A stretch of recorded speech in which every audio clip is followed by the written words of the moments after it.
Story 1. I was 8 years old the night I saw him. It was supposed to be just another weekend at my uncle's house, deep in the woods. No streetlights, no neighbors, just trees stretching for miles in every direction. That night, the adults had gone out, leaving us 5 kids, me, my brother Ben, and our 3 cousins, to entertain ourselves. We decided to play a game of hide and seek in total darkness. The rules were simple. No lights, no flashlights, just shadows and silence. The only source of illumination was the occasional flicker of lightning through the windows. I hid in the living room, crouched low, heart pounding, just a few feet away from Ben, who was counting down. That is when the lightning flashed, and we saw him. The outline of a man stood at the window, still, watching. Ben and I froze. Neither of us spoke, barely even breathed. Then another flash lit up the room, and this time the man was moving. He was walking toward the front door. Ben bolted before I could react, reaching the door just as the handle started rattling. My stomach dropped as I heard the sharp, metallic clatter of the knob being twisted. He was trying to get in, thinking fast. Ben flipped on the lights. One by one, every lamp in the house blinked to life, flooding the room in artificial warmth. A silent message. Someone is home. Leave. But he did not. Ben's voice was sharp and urgent. Lock the other doors. I stumbled toward the kitchen, my hands shaking as I turned the deadbolt. My feet barely touched the floor as I sprinted toward the sliding glass door at the back of the house. I fumbled with the lock, my fingers slipping, and then I saw him again, standing right there, on the other side of the glass. I couldn't move. I couldn't even scream. Just inches of cold glass separated us. His face was obscured in darkness, but I could feel his eyes on me, studying me. Close the curtain. Ben's voice cut through the haze, steady and firm. I forced myself to move, my fingers clutching the thick fabric and dragging it across. My breath came fast, shallow. I did not want to see if he was still there. We had no phone. It had not worked for weeks. My uncle had a CB radio, but no one responded. Our only option? Fake a defense. Ben grabbed the closest thing that looked like a real weapon, a BB gun that resembled a hunting rifle. Without hesitation, he stepped onto the porch, the wooden planks creaking beneath his feet. He stood tall, gripping the rifle like he knew how to use it. The forest was quiet. I do not know if the man was still out there, watching, waiting, We never saw him leave. A few minutes later, my older cousin showed up. He was only 15, barely older than Ben, but his presence alone made it feel like we had an adult with us. Slowly, our fear settled, retreating to the back of our minds. We tried to go back to normal, but that moment, that flash of lightning, revealing the figure at the window, never left me. Sometimes, even now, I find myself glancing at windows at night, just in case, because you never know who might be standing there, watching, waiting. Story 2. We were just kids, 8, maybe 9 years old. My sister and I spent most summers at our grandparents' house in the Poconos, surrounded by endless stretches of forest. No neighbors, no street lights, just trees and quiet. That day was like any other. We wandered into the woods, playing as we always did, climbing over fallen logs and crunching dead leaves under our sneakers. The air was thick with the scent of pine, the occasional chirp of birds, the only sound breaking the stillness. And then we saw him, a man, standing just a few yards away, watching us. At first, we thought maybe he was one of my grandfather's hunting buddies, but something felt off. He was just standing there, not moving, not waving, not saying a word. Then he took a step forward. My sister grabbed my arm, and we ran. Branches whipped against my arms, my breath coming in short gasps as we tore through the trees. We did not stop running until our legs burned, and finally we ducked behind a thick tree trunk, pressing our backs against the rough bark. We waited, and then we saw him again. He had followed us, still silent, still staring. For a moment, he just stood there. Then, without warning, he ran toward us. We bolted, faster this time, not even daring to look back. My heart pounded so hard I thought it might burst. I could hear twigs snapping behind us, but I did not know how close he was. I did not want to know.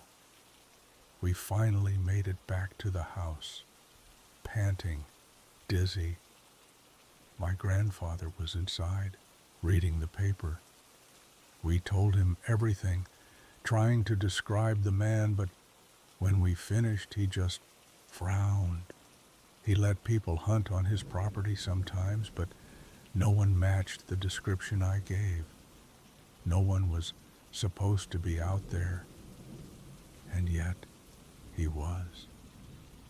We never saw him again. But sometimes I still think about those dark woods, and I wonder, was he really just passing through? Or was he waiting for something? Story 3. I was 6 years old the night it happened. My bedroom was small, barely big enough for my bed, dresser, and a few scattered toys. But the window was right next to my bed. I do not know what time it was when I woke up. All I know is that something was wrong. The air felt different. Then I heard it, the slow, careful creak of my window sliding open. I froze. The window was less than 4 feet away from me. I turned my head, barely breathing, and that is when I saw him, a man dressed completely in black, half inside my room, his face shadowed beneath a hood. He was watching me. I could not scream. I could not move. Then, in the calmest voice, like he had not just broken into a child's bedroom, he asked, "Are you there?" I did not know the name. I did not care. I just knew that if I said yes, something terrible might happen. So I lied. No, for a moment. He just stared at me. Then, just as slowly as he had arrived, he pulled back out the window and disappeared. I ran to my dad's room, my body shaking, my throat dry. He did not question me. He did not tell me it was a bad dream. He saw my face and knew it was real. The next morning, we found out our neighbors caught him. Apparently, he had been looking for his ex, someone who used to live in our house. I do not know what he was planning to do if he found her, but I know what could have happened if I had said the wrong thing, and I know that sometimes in the middle of the night, I still wake up and check the window, just in case it... Story 4. For a while, I thought I was imagining things. It started one night while I was sitting in bed, scrolling through my phone. The trailer park was quiet, the only sounds coming from the occasional hum of a passing car in the distance. My bedroom window faced the yard between my trailer and my neighbor's, and out of habit, I glanced up and I saw it. A shadow moving through the grass. I sat there, frozen, watching as a figure drifted between my yard and my neighbor's. It was late, way too late for anyone to be out walking. I grabbed my phone and texted my neighbor, "Did you just see someone outside?" A few minutes passed. Then, "No. What did you see?" I did not have an answer. A few nights later, I was out walking with some of the other women in the trailer park.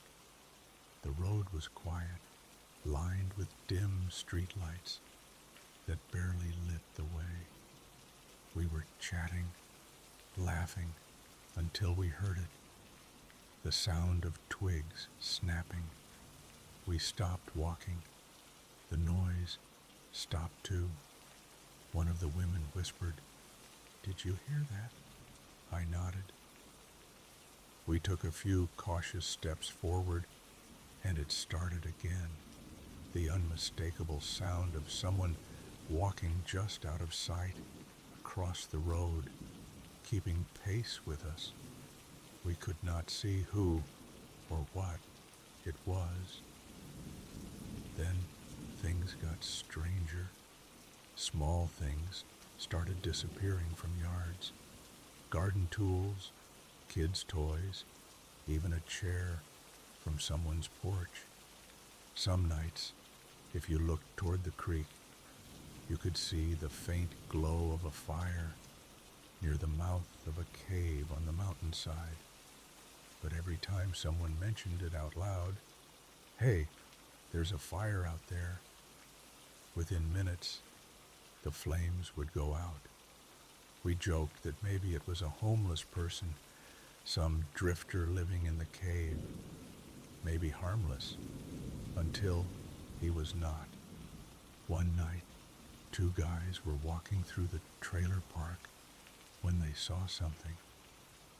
A man at my kid's bedroom window. He was lifting the window, trying to get in. They shouted, screamed at him to stop, and he took off running, disappearing toward the mountain. The police came. They searched around the trailer park, looking under the empty trailers, and that is where they found it. A makeshift bed, a bucket, a flashlight, tucked under my neighbor's trailer, just feet away from where I slept every night. We never saw him again, but I still wonder how many nights he spent there, watching, waiting. Story 5. I was 17 when I met him. I worked at a candy store in the mall, an easy job that mostly involved bagging chocolates and helping indecisive customers pick out sweets. It was nothing special, just a way to make some money before college. Then, one day, he showed up. A guy, maybe in his mid-20s, walked in just after opening. At first, he seemed normal, friendly. We talked a lot, but he never left. Hours passed, and he was still there. He wandered around the store, picking up candy he never bought, finding excuses to keep talking to me. Even when my shift ended, he stayed. I started to feel uneasy when I realized he was waiting for me to close. No one had ever done that before. I told myself it was nothing. Maybe he was just being nice. He even helped me close up the store. And then, in a moment of complete stupidity, I let him walk me to my car. I drove him to his. It was only a short drive across the parking lot, but the moment he got in, my stomach dropped.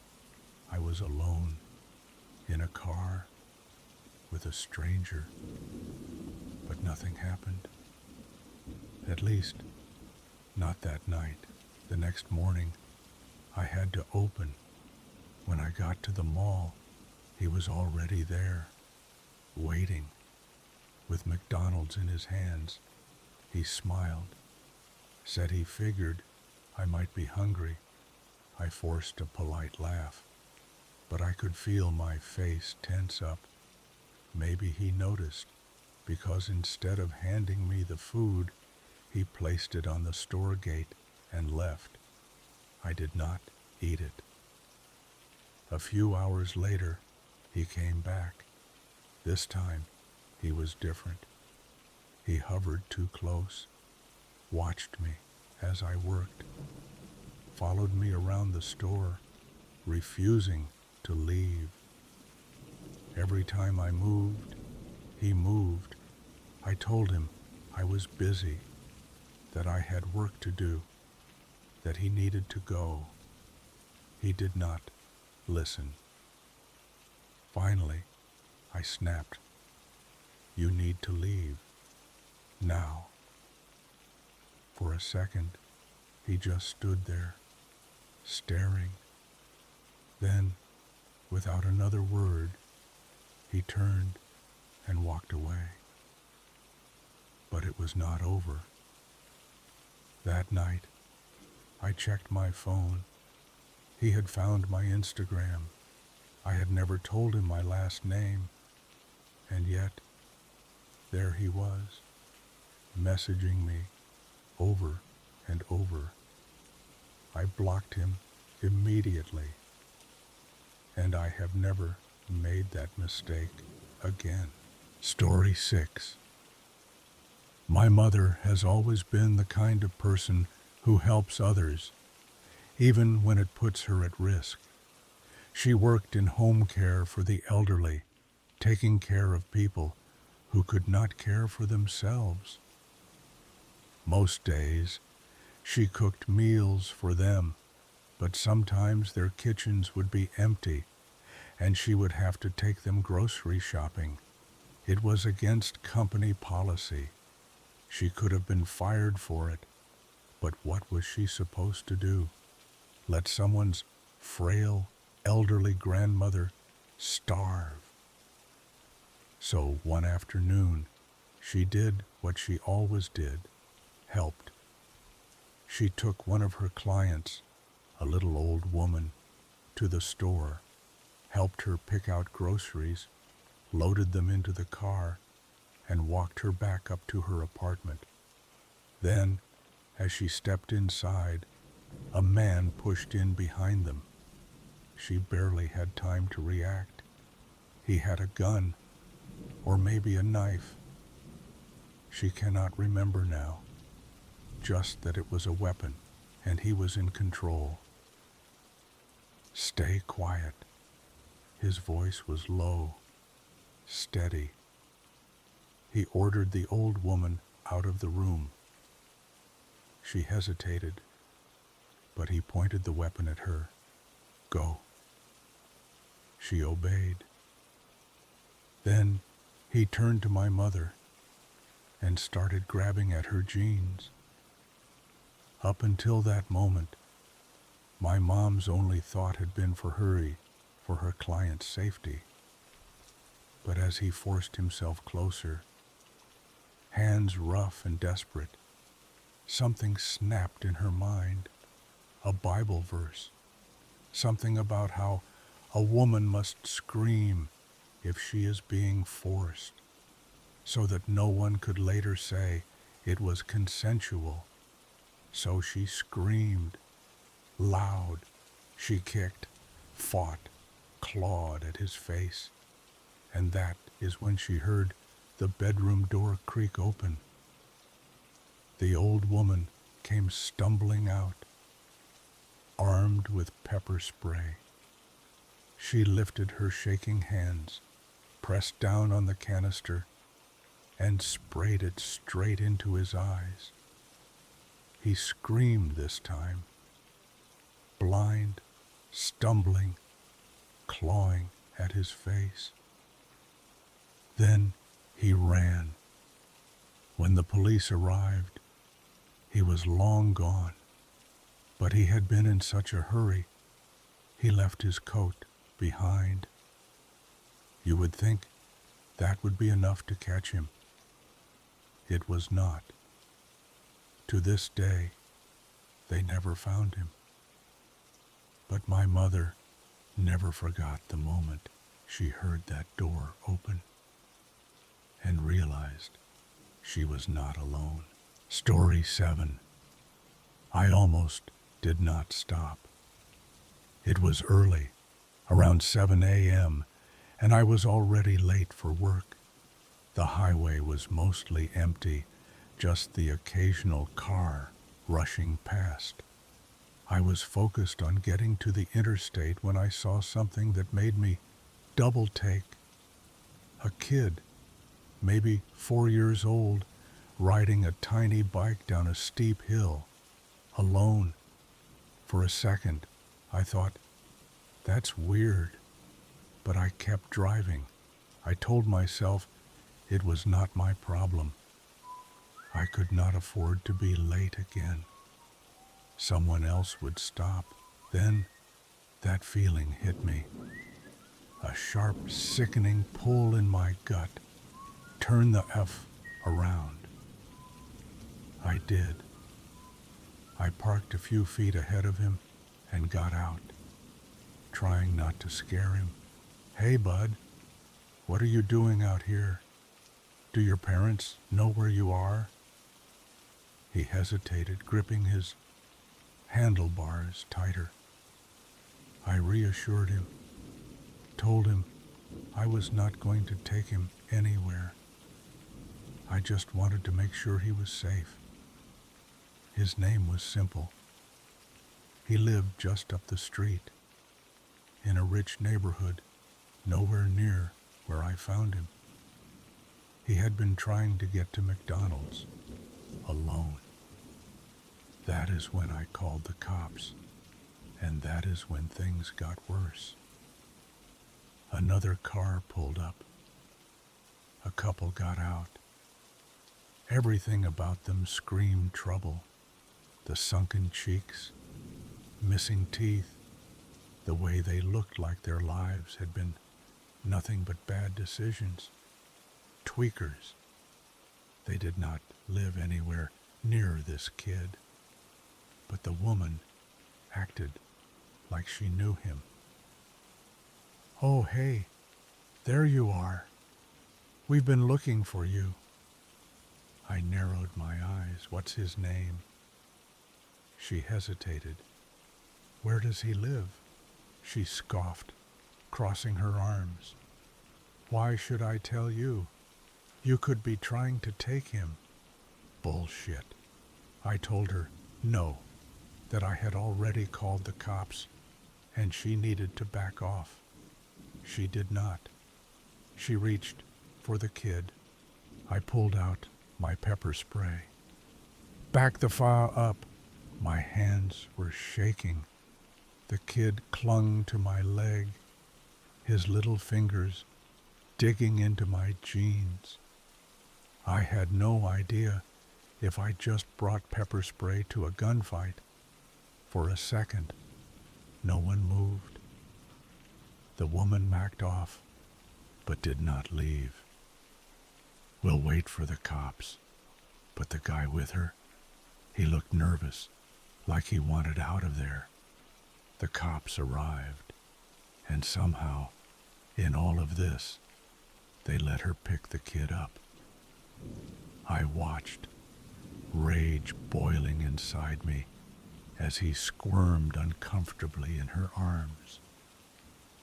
"She doesn't know him," I told the officer. "She couldn't even tell me his name. They were trying to take him before you got here." The officer frowned. Then, thankfully, I saw another cop take the boy out of her arms and put him in the patrol car. That was the only reason things did not escalate. I was ready to make sure these creeps never found out where he lived. I got a call later. He made it home safe. That was it. No details, no follow-up. But I know what almost happened. I am 99% sure I stopped a child from going missing. And what still haunts me? Not a single other person stopped. Cars slowed down. People stared. But no one else got out. It was just me, a 19-year-old girl standing up to two tweakers, alone. Since that day, I have never ignored my gut, and I have never assumed that someone else will help, because most of the time, they will not. Story 8. The first time I went hunting, I was 15. It was early morning in the northern woods of Wisconsin, and the cold air stung my face as I followed my father, brother, and cousin along an old logging road. Our stands were lined up in a row, each one spaced a few 100 feet apart. Mine was the closest to the road, so once my father helped me settle in, he and the others continued into the forest, disappearing into the dark trees. I watched the glow of his headlamp fade and waited for the sun to rise. I must have dozed off. When I woke up, snow had fallen into my lap. A sharp gust of wind rattled the branches above me, and I snapped upright, my heart pounding. I checked my watch. 9:30 a.m. Damn, I had slept through prime hunting hours. Frustrated, I sat in silence for a while, scanning the trees for any movement. But after a while, another urge pulled at me. I needed to piss. I grabbed my gun, chambered around, and climbed down from my stand. I did not know it yet, but I was walking towards something I should have never seen. I stepped about 150 feet into the trees behind my stand. As I relieved myself, my eyes wandered through the dense white forest. Then I saw them. 3 men, dressed in blaze orange, standing in a triangle, talking in low voices. For a moment, I thought it was my father, my brother, and my cousin. But something felt wrong. We had been the only family to hunt this land for 50 years. So who the hell were they? Slowly I lifted my gun and looked through my scope. I was not hallucinating. There were 3 men. One wore a thick, fuzzy orange hat. Another had a long, dark beard. The last wore wire-framed aviator glasses. I panned across them, memorizing every feature. And then, as I scanned back, the man with the glasses turned his head and looked directly at me. I dropped my scope. My heart nearly burst out of my chest. Fumbling, I scrambled to unload my gun. Panic tightening in my throat. My hands were shaking so badly that I dropped my glove into the snow. I bent down to grab it, and when I looked back up, they were gone. I stood there, frozen. The air felt heavier. The silence around me was thick and suffocating, pressing into my ears like a void. I knew I had just made a huge mistake, pointing my rifle at what might have been DNR agents. I needed to explain myself. I needed to find them. But when I reached the spot where they had been standing, there were no footprints. The snow was untouched. That night, I told my father everything. You're imagining things. No one else hunts here. You probably saw shadows. His voice was calm, dismissive. But I knew what I saw. I went to bed, trying to shake the unease in my chest. Then, as I lay there, I noticed the pictures on the wall, old photographs, and my blood turned to ice. 3 men, 3 different photos, each one of them staring back at me from separate frames. And then, one final picture, a black and white photo from 1969. The same 3 men stood together over a massive bleeding buck, smiling proudly. One wore a thick, fuzzy orange hat. One had a long dark beard, and one wore wire-framed glasses. I shot up out of bed, heart racing, and ran to my father. Who are these guys? He barely looked up from his card game. Oh, you wouldn't know 'em. They built this cabin back in '46, after the war. I felt numb. The blood drained from my face. My mouth went dry. "And this guy?" I whispered, pointing at the man with the aviators. My father barely glanced. "Grandpa." My grandfather had been dead for years. They all had. And yet, that morning, I had seen them, standing together in the snow, watching me. I will never forget the look in my grandfather's eyes, the way his brow furrowed, like he was angry, like I had intruded on something I was not meant to see. And I will never forget the feeling that I was not supposed to be there. That morning, in the northern woods of Wisconsin, the dead were still hunting. Story 9. I was 15 when it happened. The day had gone just like any other. I stayed late after school for a club meeting, and when it ended, I realized something. No one could pick me up. I would have to walk home alone. It was a long walk, but I had done it before. What I did not know was that this would be the last time I ever walked home again. I was heading down the boulevard, my backpack slung over my shoulder, when I heard a honk. I looked up. A black pickup truck was driving in the opposite direction.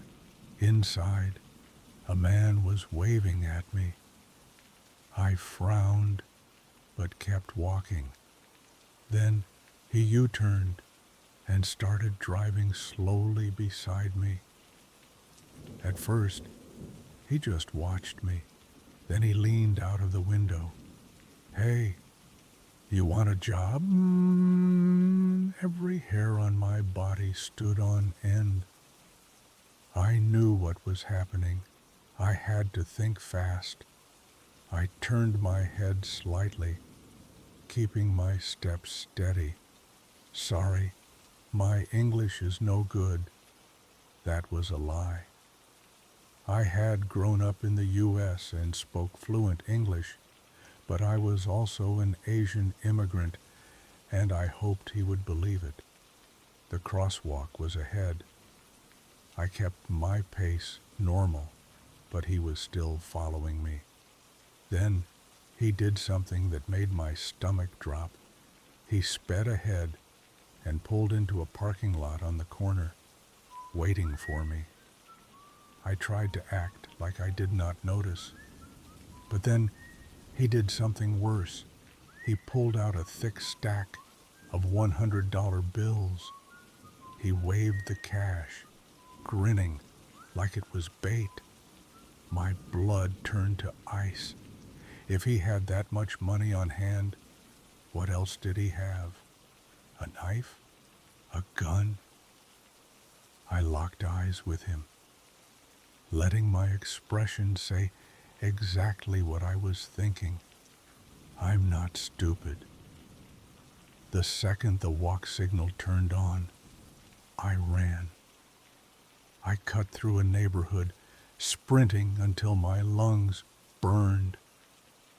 I did not stop until I was sure I had lost him. Even then, I stayed put, standing near a house where landscapers were working, just in case. I forced myself to breathe. Then, after a few minutes, I made my way back to the avenue. That was when I saw them, a mother walking with her kids. Without thinking, I walked right next to them, keeping pace with their steps, blending in, keeping my head down, making sure that if the black pickup came back, I was not alone. I never walked home again after that. I stayed late on campus or got rides from friends. To this day, I still get anxious whenever I see a black pickup truck.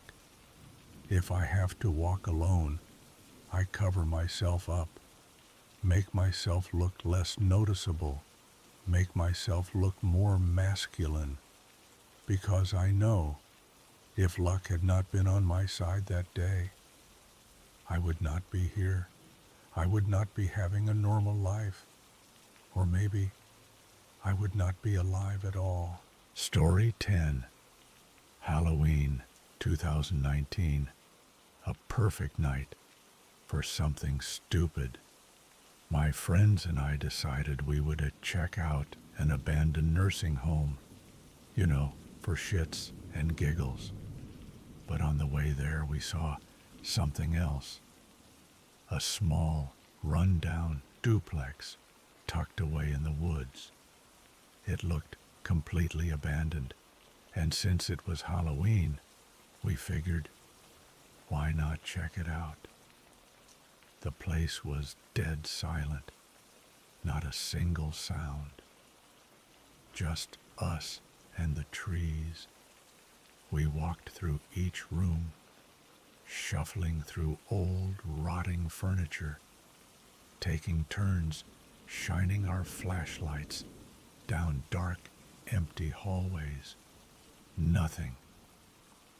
After about 20 minutes, we were ready to leave. But before heading out, we decided, let's go back through real quick, just in case we missed anything. That was our mistake. We walked back toward the first door we had entered through, and then it happened. A scream.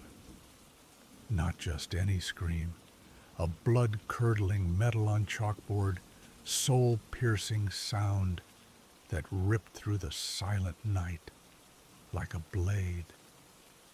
One long, continuous note. No breaks, no hesitation, just pure, inhuman wailing. We froze, our hearts stopped. Then we ran. We hightailed it out of there, tripping over branches, smashing through the underbrush, sprinting like our lives depended on it. None of us looked back. We just ran. And we did not stop until we were back on the road, panting, shaking, wide-eyed. Then, like absolute idiots, we shrugged it off. Maybe it was just a siren? Yeah, man, probably. We decided to keep our original plan. So we drove to the abandoned nursing home. Nothing happened there. Not even a single creak of the floorboards, but on the way home, we made another mistake. We stopped at the duplex again. We had to know, was it a siren or was something else out there? We searched. We checked behind the building. We searched every room again. We waited. We listened.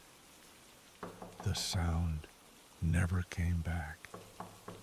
I have not stepped inside an abandoned building since, because whatever we heard that night, it was not a siren. It was not human.